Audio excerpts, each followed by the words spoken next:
Tiene hoy el placer de entrevistar para ustedes a Carmelo Ramírez, quien es un gran luchador, defensor de los derechos humanos, un gran activista en los temas de la solidaridad internacional. Y precisamente queremos preguntarle al amigo Carmelo, ¿qué es la solidaridad? Bueno, yo puedo decir lo que yo entiendo por solidaridad. Nosotros vivimos en un mundo, en un planeta, donde existen muchas diferencias que no son una casualidad, sino diferencias que son productos de todo un sistema político, económico, cultural, social, que se ha impuesto a lo largo de muchísimos siglos y todo pues por parte de los grupos dominantes. Eso provoca el que países que son ricos estén empobrecidos. ¿Por qué? Porque hay un expolio a través de las multinacionales, a través del comercio mundial, de esos lugares a otros que, no teniendo tanta materia prima, pues son los que llamamos los países desarrollados. Todo eso ha ido multiplicando una acumulación de riqueza a lo largo de muchos siglos y es lo que provoca que hoy el 80% de la humanidad viva en una situación de dependencia, mientras que el 20% de la humanidad pues controla el 80% de la riqueza. Y esto es lo que provoca los países empobrecidos y los países enriquecidos, ¿no? Básicamente las relaciones económicas, políticas, culturales, sociales, comerciales, los acuerdos internacionales que se van estableciendo entre unos países y otros.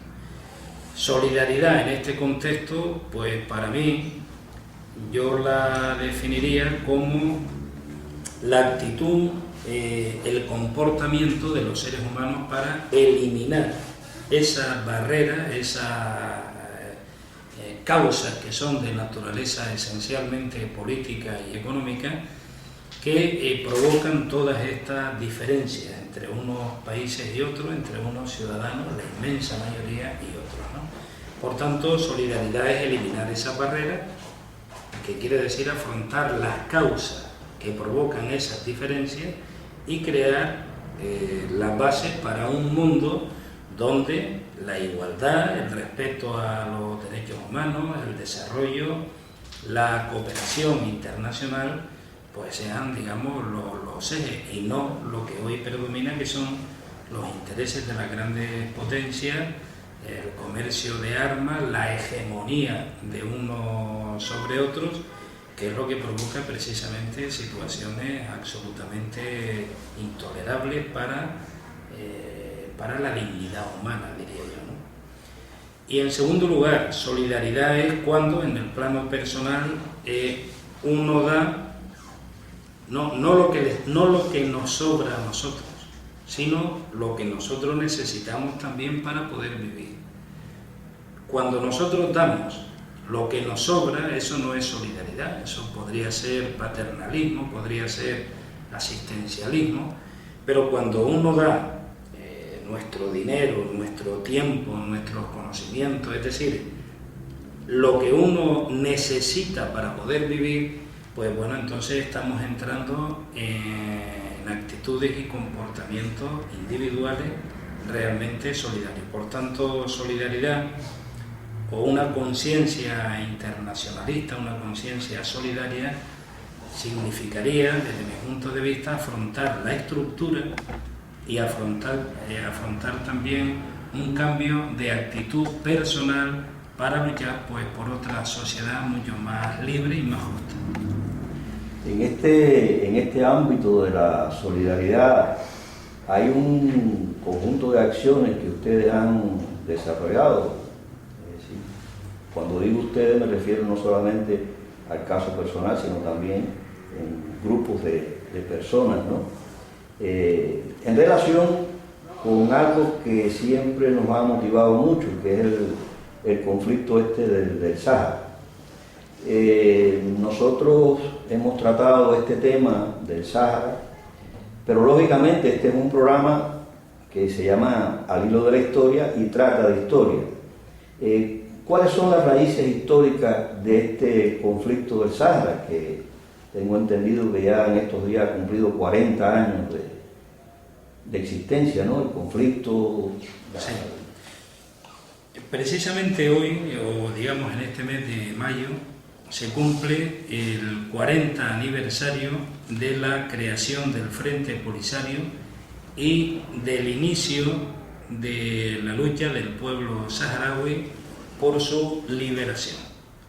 El Frente Polisario se creó el 10 de mayo del año 73, y la primera acción que hacen contra el colonialismo español, en aquel momento el ejército español, que estaba ubicado en la antigua colonia española, que era el Sáhara Occidental, pues se produce el 20 de mayo del año 73.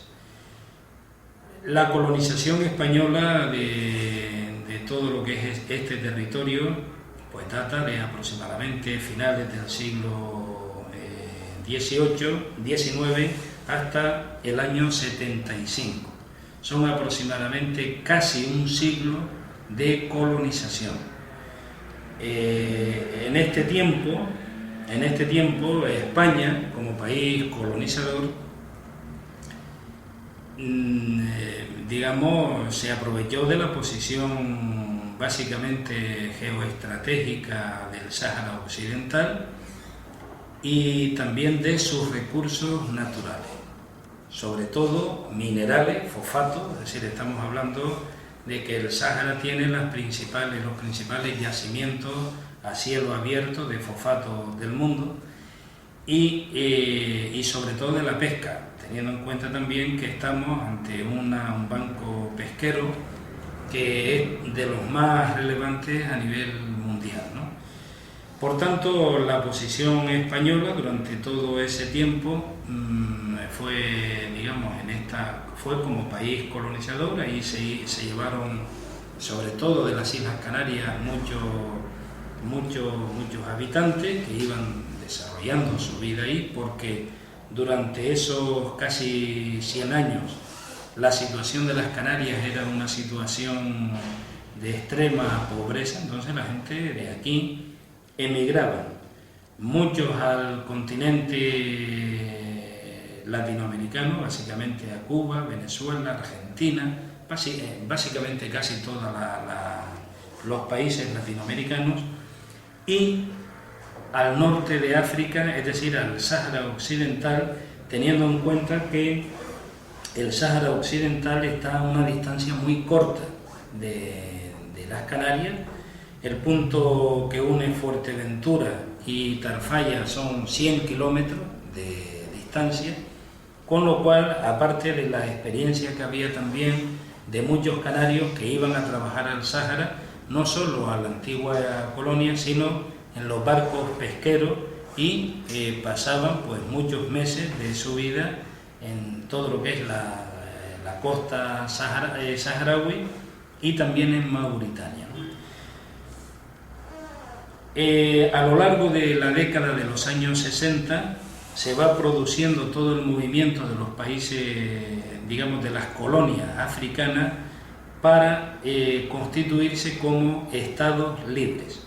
Es cuando se aprueba en las Naciones Unidas, a mitad de los años 60, la resolución 1514, que es lo que da auge al movimiento descolonizador, y es cuando a partir de ahí se crean la inmensa mayoría, casi todos los países africanos. En el año 75, el gobierno de la época, que presidía el antiguo dictador en España, que era Franco, acuerda cumplir las resoluciones de Naciones Unidas y celebrar un referéndum de autodeterminación. De tal manera que estaba todo preparado para que el pueblo saharaui acudiera a un referéndum y decidiera su futuro. En esta época también se convoca por parte de Marruecos, con el apoyo básicamente de los Estados Unidos y también de España, la Marcha Verde, en el mes de octubre del año 75, y es lo que provoca la invasión del Sáhara. Con el tema de la Marcha Verde, Marruecos ocupa una parte del Sáhara y con la firma el 14 de noviembre del año 75 de los acuerdos tripartitos de Madrid entre los gobiernos de España de la época, el gobierno de Marruecos y el gobierno de Mauritania, España sale del territorio, incumple la resolución de las Naciones Unidas que ya estaba aprobada para facilitar el referéndum, y Marruecos invade el territorio por la parte del norte y ocupa 2/3 del territorio, y también Mauritania invade el Sáhara Occidental por la parte del sur y ocupa 1/3 del territorio. Entonces ese es el acuerdo tripartito, absolutamente ilegal, según también el dictamen del Tribunal Internacional de Justicia de La Haya, que declara ilegal los acuerdos tripartitos y por tanto ilegal la ocupación de Marruecos y de Mauritania de este territorio, porque el principio legal establecía que al ser una colonia y al haberse iniciado todo el proceso de descolonización, según la Carta de las Naciones Unidas, el procedimiento es celebrar un referéndum de autodeterminación y que el pueblo saharaui, en este caso, decidiera su futuro, si quería seguir perteneciendo a la metrópoli o si quería ser un Estado independiente. En virtud, por tanto, de los acuerdos tripartitos de Madrid, Marruecos y Mauritania invaden el territorio de una manera no solamente ilegal, sino de una manera violenta, ¿no? Asesinando a la población saharaui, bombardeando a la población, eliminando cualquier destello de resistencia, y la población saharaui, conducida ya, estamos hablando del año 75, por el Frente Polisario que se había creado en el año 73, van cruzando el desierto más de 500 kilómetros para cruzar la frontera con Argelia y establecerse, gracias al apoyo que en aquel momento dio Argelia, en los campamentos de refugiados de Tinduf. Luego, en febrero del año 76, después de que España abandonara ya absolutamente el territorio, España lo abandona el 26 de febrero del año 76 y el 27 de febrero el Frente Polisario constituye la República Árabe Saharaui Democrática y se produce ya el inicio de la guerra contra Marruecos y contra Mauritania. En el año, por ejemplo, con Mauritania, la guerra dura hasta el año 79 aproximadamente, en que se produce un alto del fuego o un acuerdo de paz con Mauritania y el Frente Polisario. Mauritania se retira del territorio que había ocupado y entonces ese territorio lo ocupa ya en su totalidad Marruecos. Y la guerra continúa con Marruecos hasta la firma de un alto el fuego en el año 91 para celebrar el referéndum de autodeterminación aproximadamente en el año 92, y se despliega por parte de la ONU la MINURSO, que es la Misión de Naciones Unidas para el Referéndum del Sáhara Occidental, y cuya función esencial era verificar y garantizar el alto el fuego hasta la celebración del referéndum. Y ese acuerdo, esa resolución en las Naciones Unidas es aprobada por unanimidad por el Consejo de Seguridad, es aceptada por Marruecos y por el Frente Polisario, que firman un alto el fuego, no un acuerdo de paz, sino un alto el fuego y un plan de arreglo que se llama para la celebración del referéndum.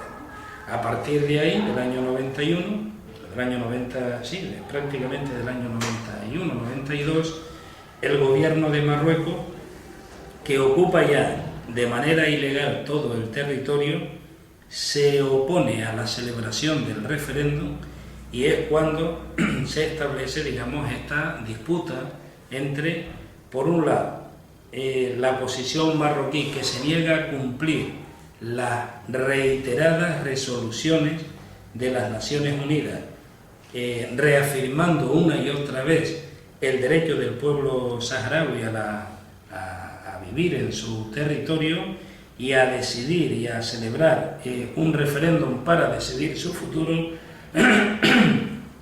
Y desde ese momento que Marruecos ocupa el territorio, con el apoyo de los Estados Unidos, de Francia y de España, de los diversos gobiernos de España, bueno, pues el Frente Polisario y la RAS pues vienen desarrollando una tarea, digamos, ingente a nivel político para el reconocimiento de este derecho. Yo diría aquí pues dos temas, destacaría dos asuntos relevantes. Por una parte, la visita, porque Marruecos reivindicaba digamos, soberanías históricas sobre ese territorio. Pero hay dos hechos que son relevantes. Uno es, en octubre aproximadamente del año 75, el dictamen del Tribunal Internacional de Justicia, que establece de manera taxativa que Marruecos nunca tuvo lazos históricos con ese territorio del Sáhara Occidental. Y por otro lado, una visita de una delegación de Naciones Unidas que se produjo también en el año 75 para verificar si realmente había una población, una organización que reivindicara, digamos, la independencia de ese territorio. Esa visita, que se produce en el año 75, precisamente presidida por Marta Jiménez, una cubana que presidía la delegación de Naciones Unidas, y cuando esta delegación llega a Laayoune, salen miles de saharauis con la bandera del Frente Polisario denunciando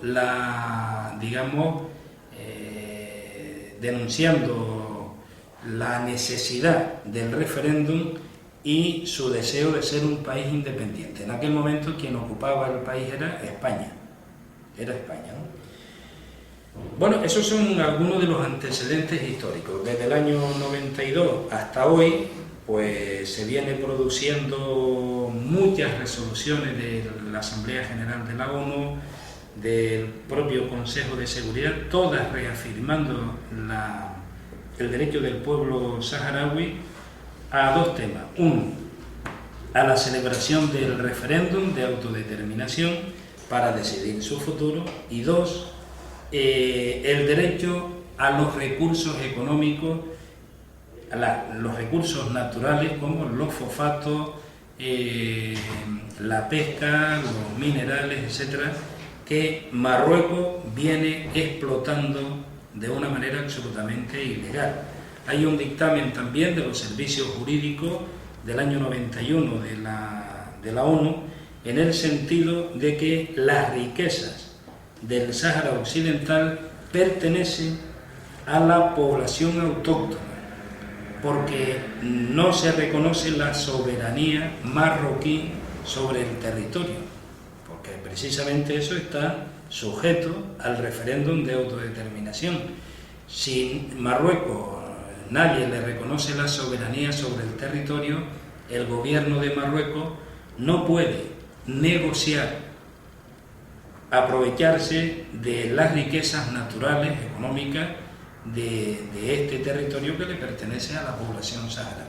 Sin embargo, pues con el apoyo de la Unión Europea, que ha firmado muchos acuerdos bilaterales con Marruecos y que hace alusión a los recursos pesqueros, las propias Naciones Unidas mirando para otro lado, o los propios países que se han beneficiado de esos acuerdos bilaterales, Bueno, pues no, ninguno viene respetando no solamente la legalidad internacional en lo que se refiere al referéndum, sino también los derechos que tiene el pueblo saharaui a disfrutar, a aprovechar los recursos económicos para su propio desarrollo. Y así llegamos hasta hoy. ¿Cuál es la situación en estos momentos? De una manera estoy haciendo una semblanza muy general, ¿no? Sí, pero eso es lo que hace falta transmitirle a los televidentes para que se den cuenta históricamente cómo se ha desarrollado los eventos y la situación concreta actual, pues lo que se daría es el ciclo. Bien. Hay un problema muy grave en estos momentos que afecta al Sáhara Occidental. Lo primero es la ocupación de Marruecos, la presencia de Marruecos, que tiene a nivel de Naciones Unidas el estatus de potencia ocupante, por tanto ilegal, sobre ese territorio. La segunda cuestión es el expolio de las riquezas, la arena, la pesca, los fosfatos, los minerales que Marruecos esquilma de todo ese territorio para beneficio propio, ni siquiera para beneficio del pueblo marroquí, sino de las élites dirigentes que están en torno al monarca y a los grupos de poder económico que mueven todos los hilos en Marruecos. La tercera cuestión es la existencia de un muro que lo construyó Marruecos durante la guerra, que divide el Sáhara Occidental de norte a sur. Del que se habla muy poco. Del que se habla muy poco. Ese muro constituye un problema gravísimo, porque al lado del muro, donde está desplegado, estamos hablando de un muro con una longitud de aproximadamente 2.500 kilómetros. 2.500 kilómetros. Por el lado, digamos, de occidente, lo controla Marruecos, el ejército marroquí, que está desplegado a lo largo de todo el muro, y por el lado oriental lo controla el Frente Polisario. Es lo que se llama en todo este tema las zonas liberadas. Las zonas liberadas es un territorio que ni es de Mauritania ni es de Argelia, es del Sáhara Occidental, y que lo controla el Frente Polisario, y en donde está ubicado pues el Ejército Popular de Liberación Saharaui. Pero ese muro además tiene millones de minas antipersona que están desplegados de norte a sur y que constituye un peligro para la vida de las personas, para los animales, para el libre tránsito a lo largo de una frontera de 2.500 kilómetros. Muchísima gente han muerto, han quedado mutilados porque las minas están ubicadas ahí, ¿no? Y que cuando se resuelva este conflicto, eso será un problema muy serio, ¿no? Muy serio. La cuarta consideración es la represión durísima que ejerce el gobierno de Marruecos en los territorios ocupados, en todas las ciudades donde vive la población saharaui, que en el año 75 no pudo huir cuando la invasión a través de la Marcha Verde. Entonces, en todas las ciudades saharauis, en todos los pueblos, estamos hablando de Layún, de Dakhla, de Asmara, el ejército y la policía marroquí, la administración marroquí, reprime durísimamente los derechos humanos, de tal manera que las detenciones ilegales, las torturas, las palizas a niños, a mujeres, a ancianos,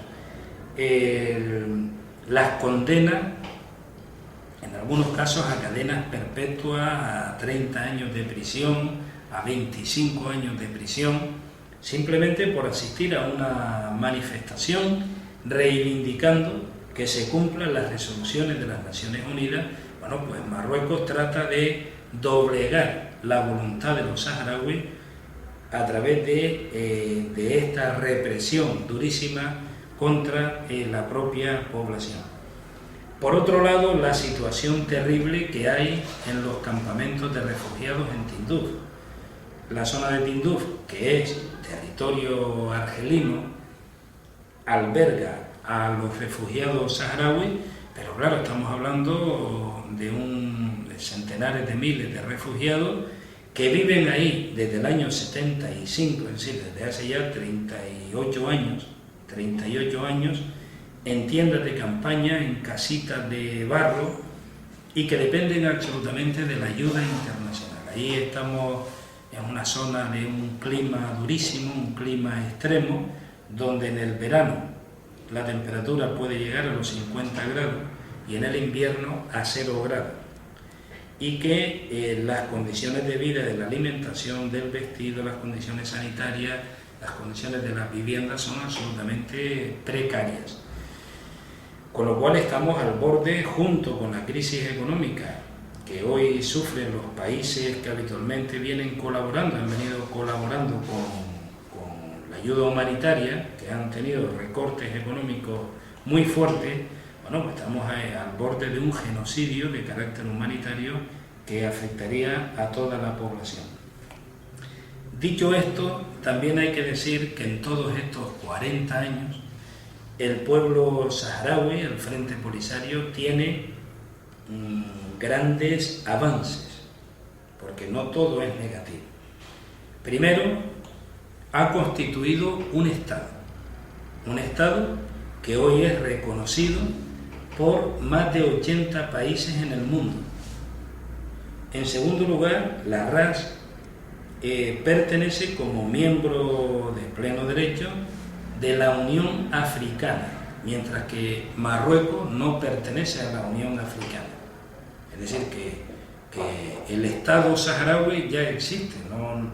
Lo que falta es el referéndum para ocupar el territorio que le pertenece. En tercer lugar, ningún país del mundo, ninguno, reconoce, ni siquiera Francia, que es el principal aliado de los Estados Unidos, reconoce la soberanía marroquí sobre el territorio del Sáhara Occidental. Ninguno. Por tanto, es una prueba también evidente de que lo que predomina ahí son los intereses económicos geoestratégicos de las grandes potencias occidentales apoyando esta ocupación. En cuarto o quinto lugar, la violación de los derechos humanos, que es un asunto muy sensible a lo que es la opinión pública internacional, cada vez va provocando una debilidad importante en lo que es la imagen y la credibilidad del gobierno de Marruecos en el contexto internacional. Hay acuerdos económicos bilaterales, por ejemplo, hay un acuerdo comercial con los Estados Unidos, donde los Estados Unidos han impuesto que quedan excluidos de esos acuerdos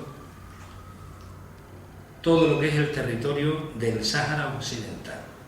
Es un tema importante porque de hecho es un no reconocimiento expreso de la ocupación o de la soberanía marroquí sobre el territorio del Sáhara Occidental.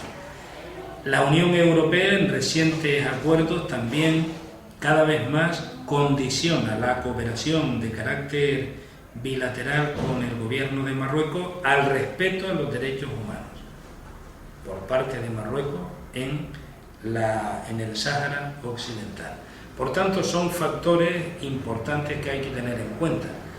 Por otro lado, Marruecos ya no juega en la región el papel importante que jugó en la época de la Guerra Fría como un país absolutamente defensor de los intereses occidentales en el norte de África. A Argelia se le asimilaba más al bloque soviético o como líder junto con otros países como Cuba, por ejemplo, entre otros, liderando el movimiento de países no alineados, y Marruecos jugaba el rol de defensor del bloque capitalista. Claro, eso después de la caída del muro, después del derrumbe del bloque soviético, eso no tiene razón de ser. Hoy las relaciones internacionales son de otro tipo, y ya ese papel, digamos, importante que Marruecos jugó en la época de la Guerra Fría ya hoy no existe. Hoy predomina mucho más el tema del terrorismo internacional, el tema de, sobre todo, los recursos energéticos. Y en este sentido el papel que juega Argelia es muy importante, un papel creciente. Argelia tiene petróleo, tiene gas, el principal socio o el principal inversor en materia de hidrocarburos en Argelia son los Estados Unidos, con lo cual los intereses de los Estados Unidos ya no están solo alineados con Marruecos, sino como mínimo están compartidos entre Marruecos y Argelia. Francia o España, el 40% del gas que se consume en España viene de Argelia. Por tanto, de una posición muy escorada hacia Marruecos, por necesidades propias, el gobierno de España, sea de derecha o sea de izquierda, está también recuperando unas relaciones estratégicas con Argelia. Francia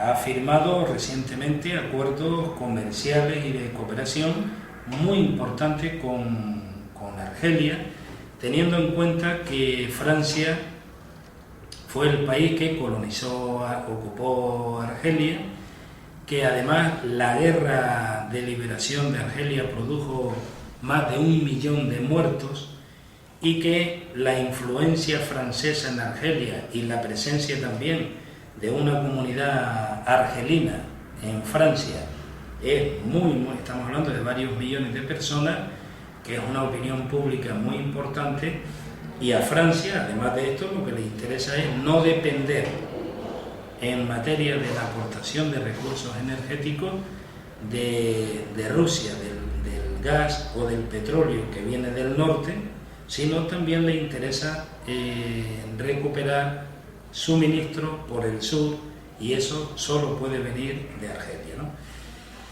Por otro lado, la guerra reciente en Mali ha recuperado ahí pues, un papel muy importante de lo que es Argelia como país para buscar una solución satisfactoria a este problema, y ha puesto en evidencia que la estrategia francesa en la guerra de Mali ha fracasado. Hollande prometió que aquello iba a ser un paseo de 15 días y eso no es así. Lo clásico. Lo clásico, ocupó el país, metió al ejército ahí, francés, se han retirado ya los países africanos de la CEDEAO, que participaron también como una alianza de los países para eliminar ese foco o esa presencia de movimientos de carácter terrorista después de la caída también de Gaddafi. Y lo que ha provocado es una debilidad, un descrédito y un fracaso de la estrategia francesa y un fortalecimiento de la estrategia de Argelia, que va más en una línea de una negociación política para aislar a los grupos de Al-Qaeda presentes en la región. ¿Qué pinta Marruecos en este asunto? Bueno, Marruecos no forma parte de los países que están de una manera activa buscando una solución a este tema. Hay una acusación al gobierno de Marruecos que está detrás de la financiación del mantenimiento de algunas de las organizaciones de carácter terrorista o narcotráfico que operan en la zona esta de Mali, en concreto del Muyao. Y esto se puso en evidencia con muchas pruebas que todos los países tienen y conocen, cuando el secuestro de 3 cooperantes, 2 españoles y 1 italiano, recientemente, hace un par de años, en los campamentos de refugiados de Tinduf.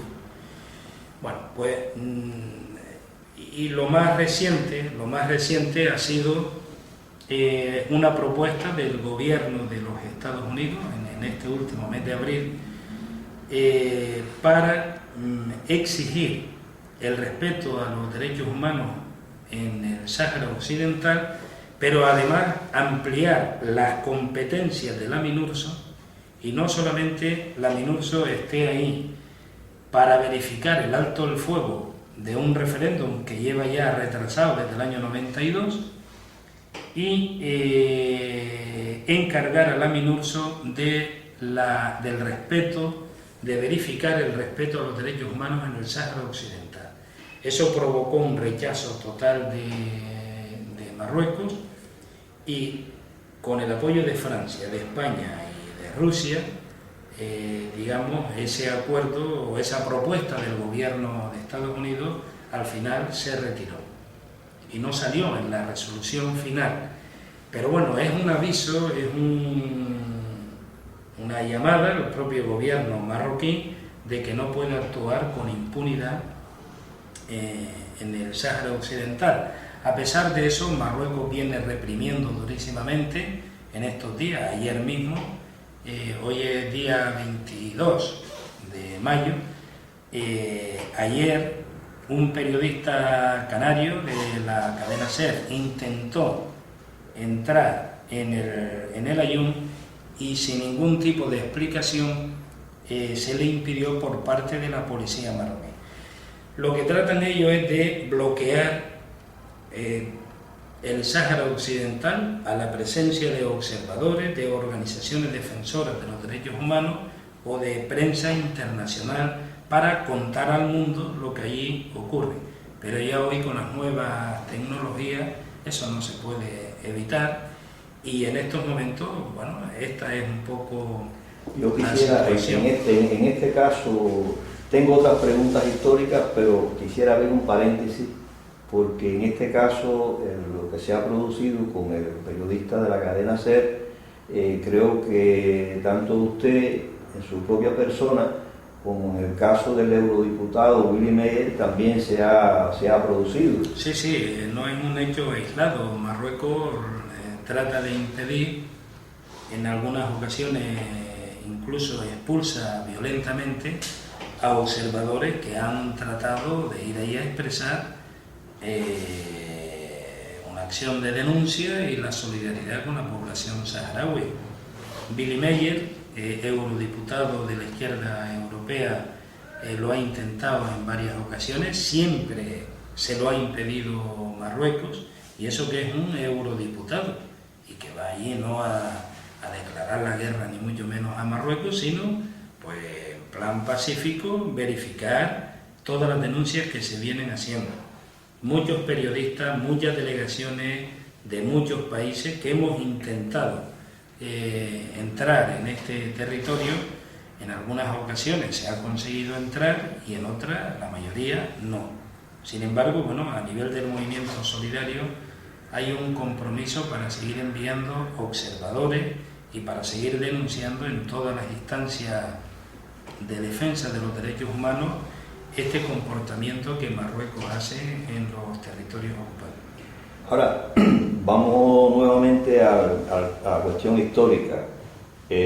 Nos llama la atención de que se ha producido con los acuerdos tripartitas algo que igualmente sucedió cuando se firma los acuerdos de París en 1898, ¿no?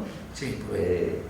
Que fue que precisamente España cede prácticamente a los Estados Unidos una parte de las colonias que manejaba, entre ellos Cuba, y recientemente el embajador cubano en la República Árabe Saharaui Democrática pues hablaba no lo mencionó concretamente en eso, pero sí habló del comportamiento, un comportamiento similar a este que se ve que han tenido ahora España.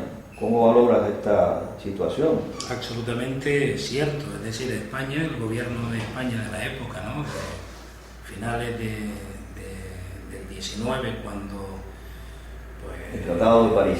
El Tratado de París, y España pues, tiene que abandonar o abandona o deja las colonias americanas que tenía, en lugar de llegar a acuerdos inteligentes y negociados con los propios pueblos que quedaban ahí, lo que hace es abandonar el territorio y en aquel caso dejar que fueran los Estados Unidos quien ocupara prácticamente, ¿no?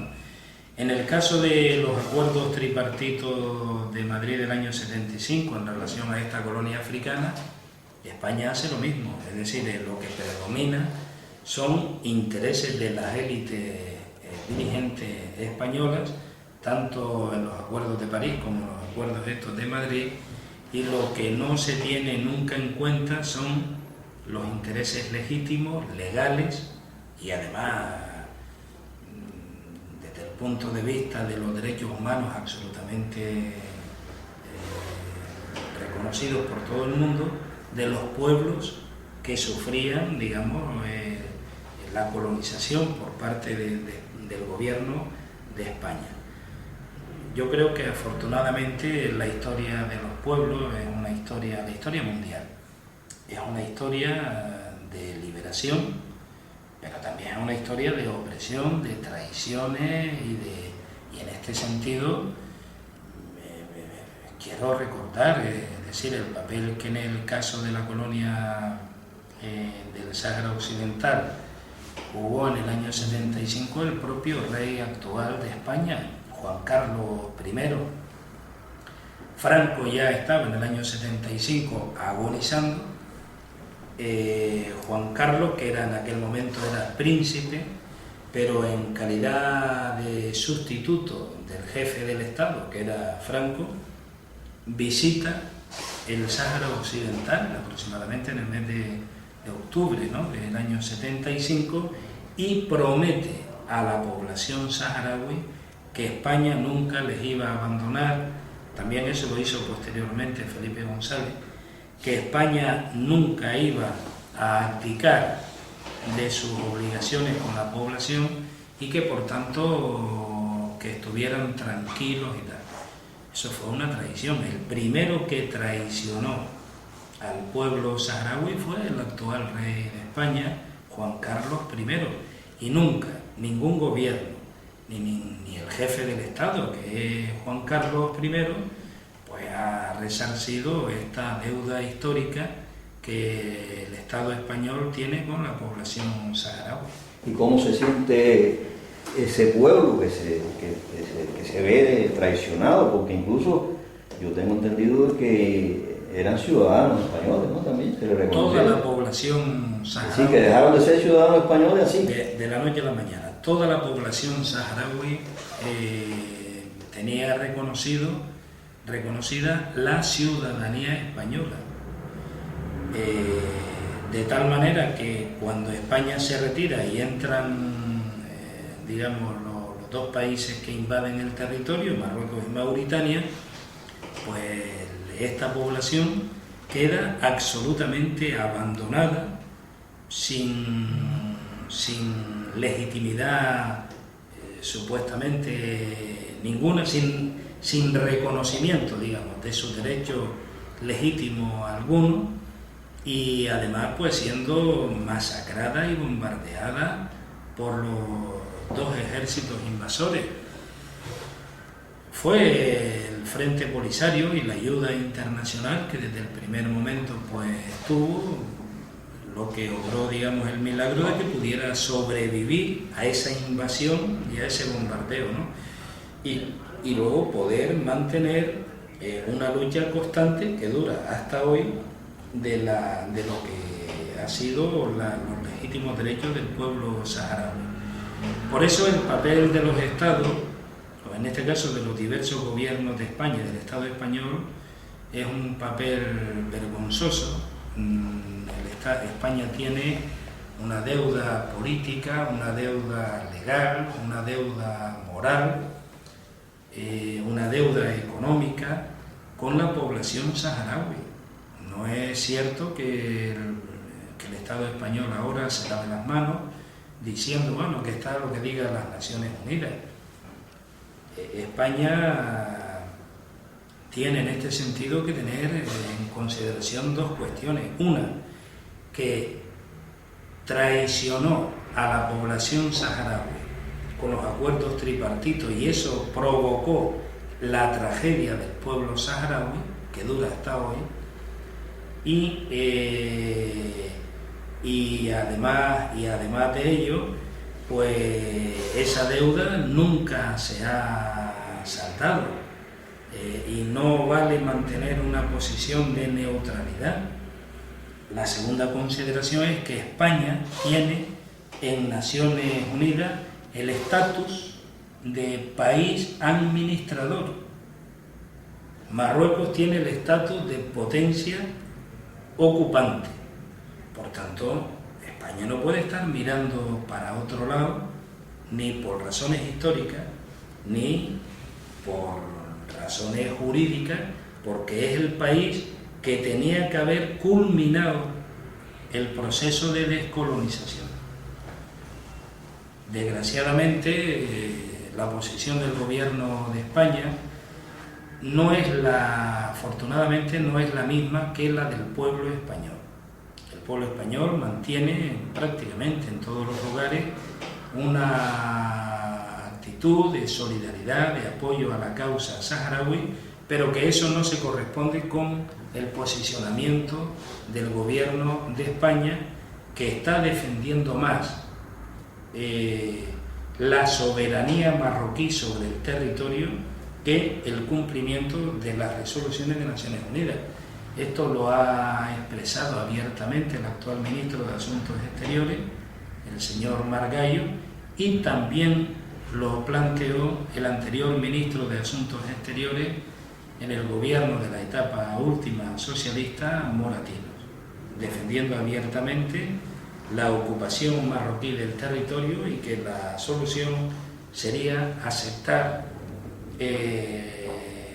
un Estado autonómico, una autonomía para el Sáhara, pero claro, la autonomía implica de antemano el reconocimiento de la soberanía del territorio, y la autonomía responde más a un criterio de organización interna de un Estado, que si el Estado marroquí pues quiere crear, igual que lo ha hecho España, comunidades autónomas dentro de Marruecos, muy bien, pero eso no puede aplicarse a la antigua colonia del Sáhara Occidental, porque la naturaleza del problema de la colonia saharaui es que es un proceso de descolonización que no ha culminado, precisamente por la ocupación ilegal de Marruecos, basándose en unos acuerdos ilegales firmados con el gobierno de España.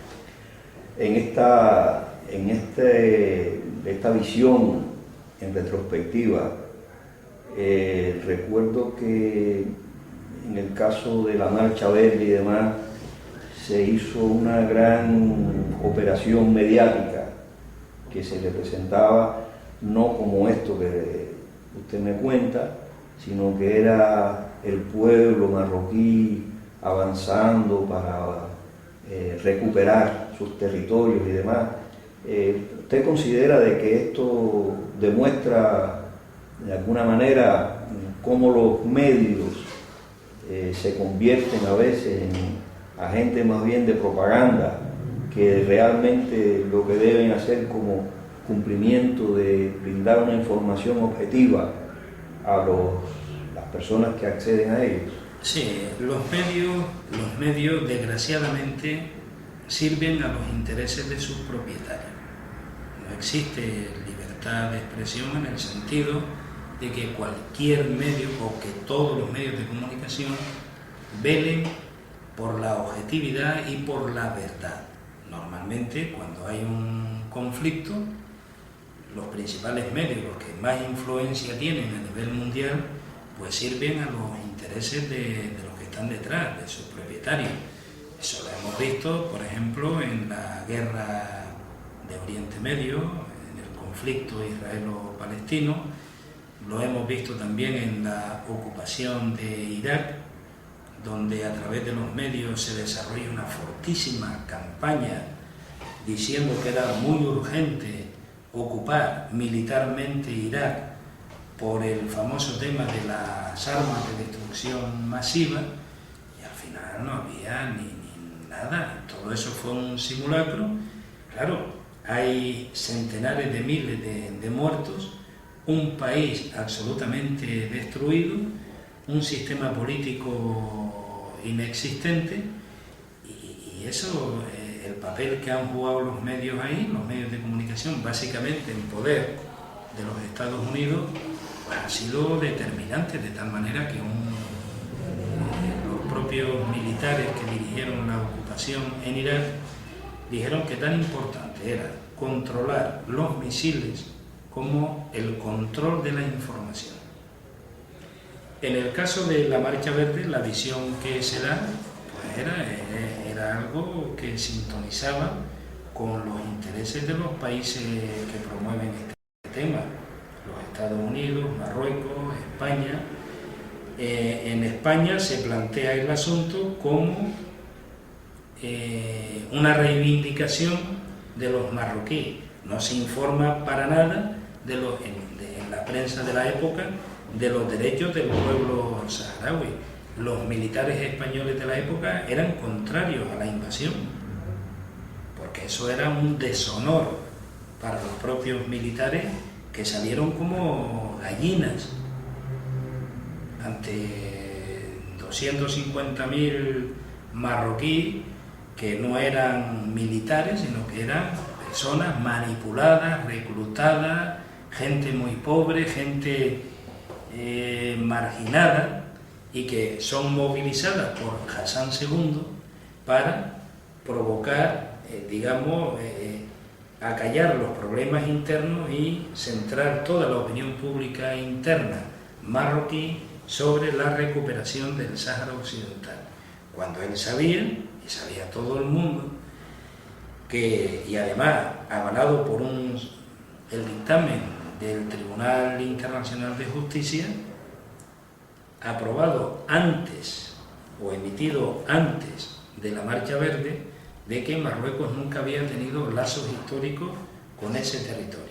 Pero claro, estaba la pesca, estaban los fosfatos, estaban los minerales y el afán de Marruecos para expansionarse hacia el sur y ocupar con posterioridad Mauritania, incluso las Canarias, una parte de Argelia, y constituir un estado hegemónico que era el Gran Magreb, que era el sueño de Hassan II. Claro, el papel de la prensa de la época, de los medios de comunicación de la época, era determinante, porque mientras venía de Agadir, Tarfaya, hacia el sur, lo que era la Marcha Verde, al mismo tiempo, y de eso no se informaba, el ejército marroquí invadía el territorio más hacia el noroeste, y por ahí entraba en el territorio del Sáhara Occidental.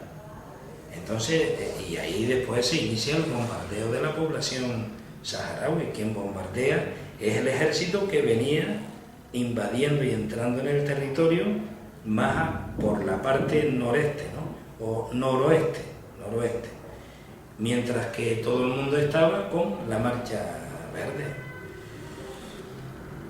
Esta es la realidad, pero bueno, a pesar de todas esas maniobras, de la manipulación, que hoy, a través de muchos medios de comunicación, hay que tener en cuenta que Marruecos se gasta en estos momentos. Marruecos tiene una estrategia de intoxicación de la propia situación actual, comprando medios de comunicación, distorsionando la naturaleza del conflicto, planteando como que es un asunto interno marroquí y que la solución es la autonomía y no que es un asunto de descolonización, planteando la autonomía como una tercera vía, ¿no? Es decir, entre la integración en Marruecos o la guerra.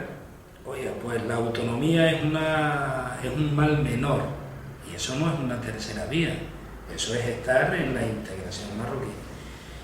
Y para ello necesita la manipulación, la intoxicación de los medios, que eso pues Marruecos lo hace bien, se gasta mucho dinero en esa cuestión, Y por eso la importancia de los medios de comunicación libres, alternativos, los que defiendan la verdad, los que defiendan los derechos humanos, los que defiendan la objetividad de las cosas, para que la población mundial, que muchísimos desconocen este conflicto, pues tengan una visión mucho más realista, objetiva y cierta de lo que es la naturaleza de este tema y lo que es el papel que ha jugado y que sigue jugando cada uno de los gobiernos, algunos de ellos democráticamente elegidos, caso de Francia o caso de España o los propios Estados Unidos,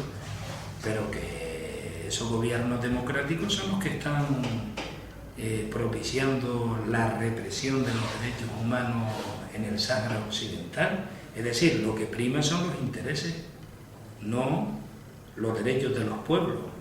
Y por esa razón yo creo que el papel del movimiento solidario que existe en todo el mundo, en todos los países, y que luchan pues no solo por la democracia, sino por el respeto de los derechos de los pueblos, el respeto de la dignidad humana, el respeto de unas condiciones mínimas para que la población pueda vivir en este planeta. Bueno, pues yo creo que en este sentido es muy importante el papel que estos medios alternativos y en manos de gente que tiene una conciencia clara de la justicia y del deber moral que tenemos con los pueblos oprimidos del mundo.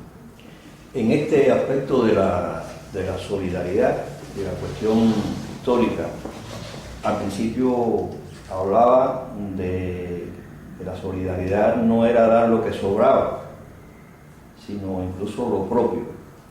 Y en este caso, a pesar de las limitaciones que tiene el pueblo cubano, que es objeto de un feroz bloqueo de más de 50 años, en estos días hemos conocido de que en Cuba se han preparado cerca de 10.000 jóvenes saharauis. ¿Cómo interpreta esa actitud de los cubanos?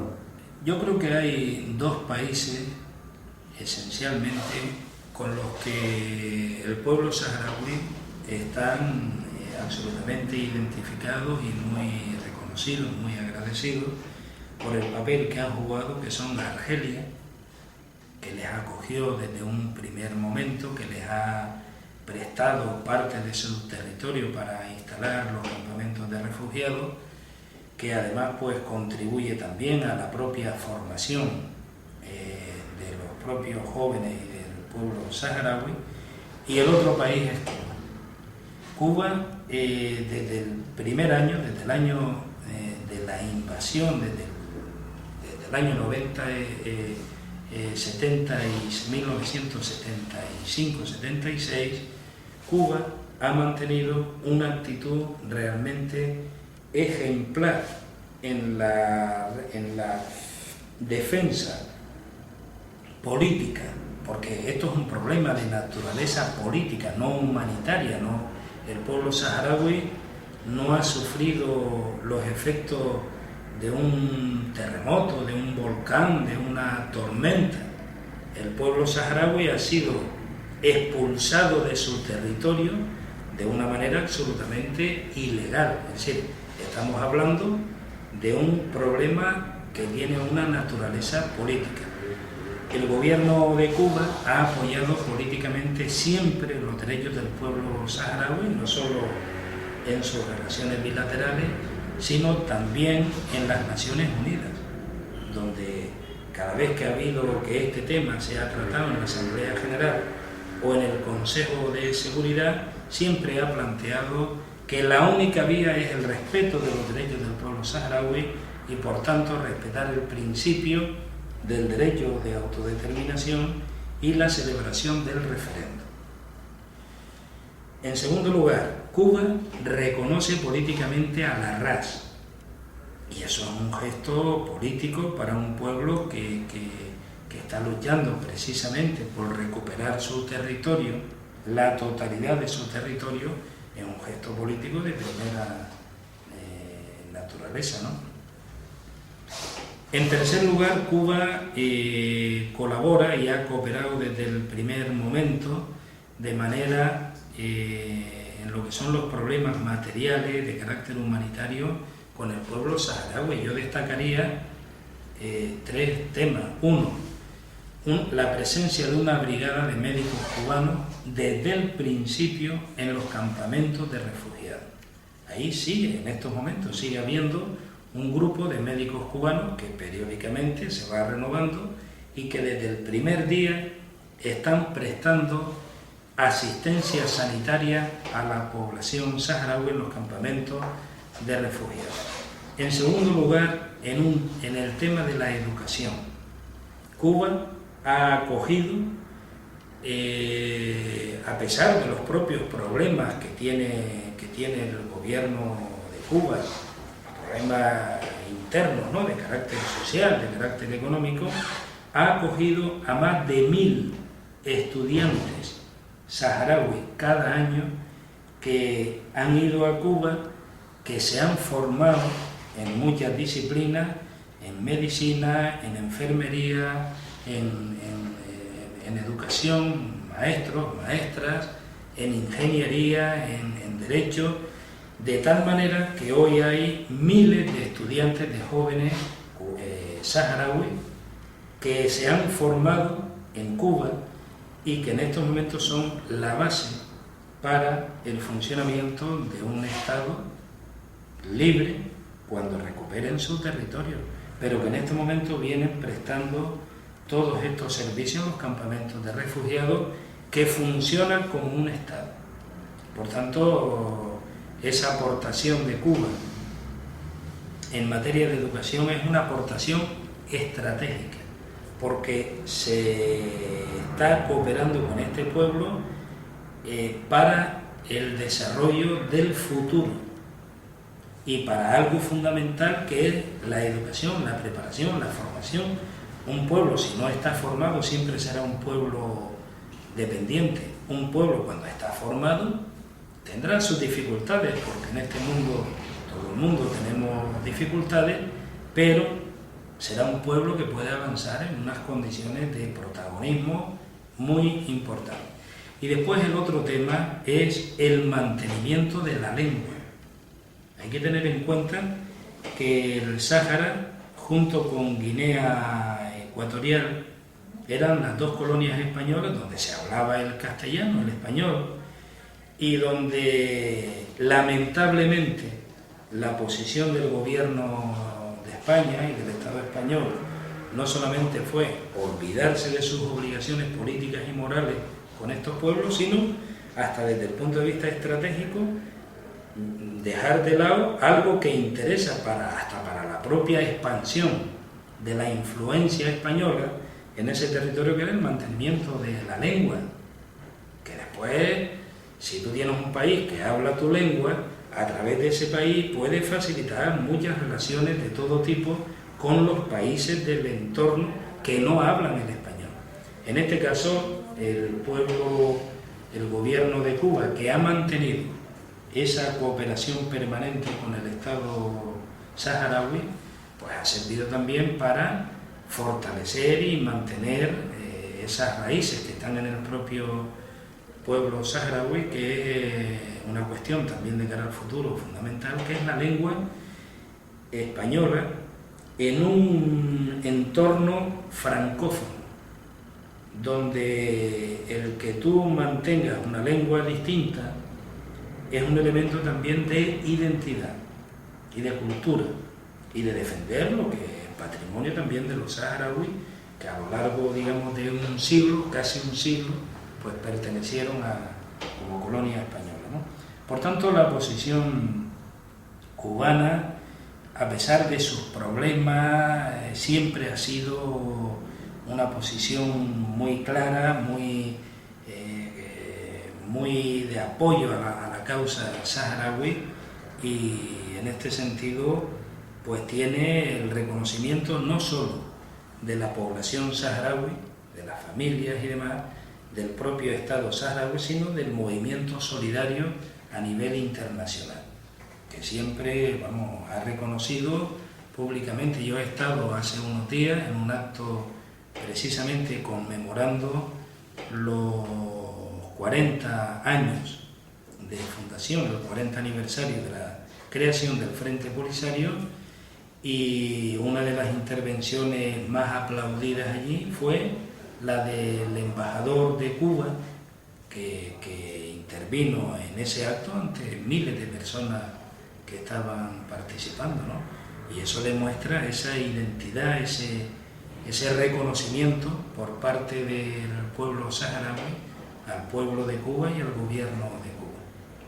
En este caso, entre los jóvenes que se formaron en Cuba, tenemos entendido que el actual embajador de la República Árabe Saharaui Democrática en Venezuela fue formado allí.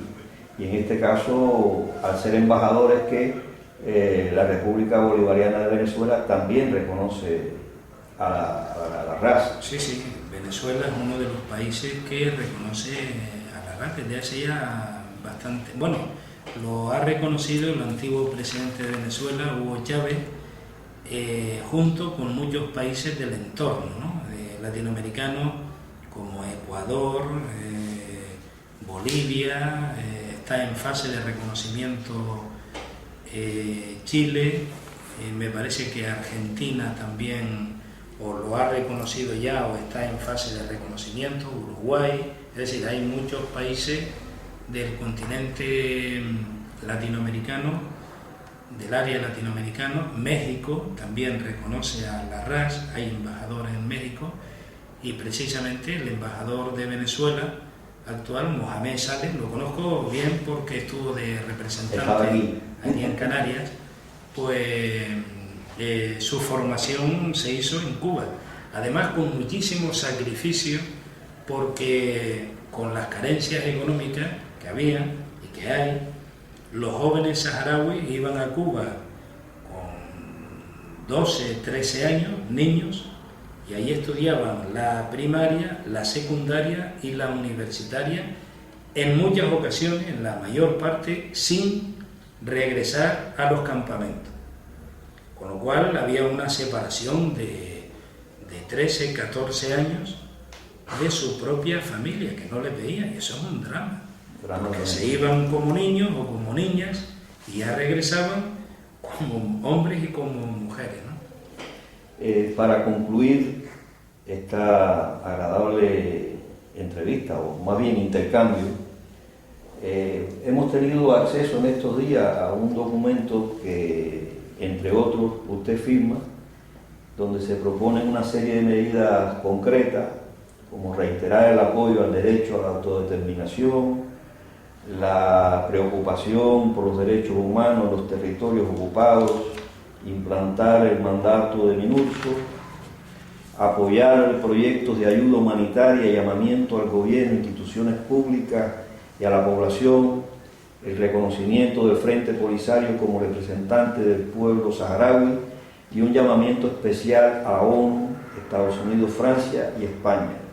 En este sentido, ¿qué objetivos persigue no solamente los declarativos, sino qué hay en el fondo de esto? Porque hay toda una serie de personas que firman este documento.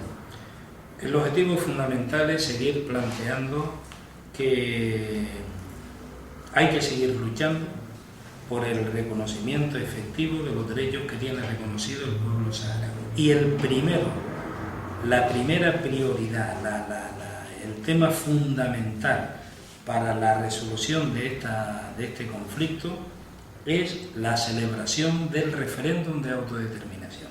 Es decir, no cabe negociar en base a autonomías o en base a soluciones irreales, sino mientras no se celebre el referéndum de autodeterminación, donde se establezcan las dos opciones, la integración en Marruecos o la independencia, porque Marruecos dice que está de acuerdo con el referéndum, siempre y cuando la única pregunta que se plantea es si están de acuerdo con la integración en Marruecos, pero se opone a que vaya también la pregunta de la independencia. Por tanto, La prioridad de todo el movimiento solidario es la prioridad que tiene el pueblo saharaui, porque el movimiento solidario es un movimiento al servicio de la causa del pueblo saharaui. Lo prioritario es la celebración del referéndum.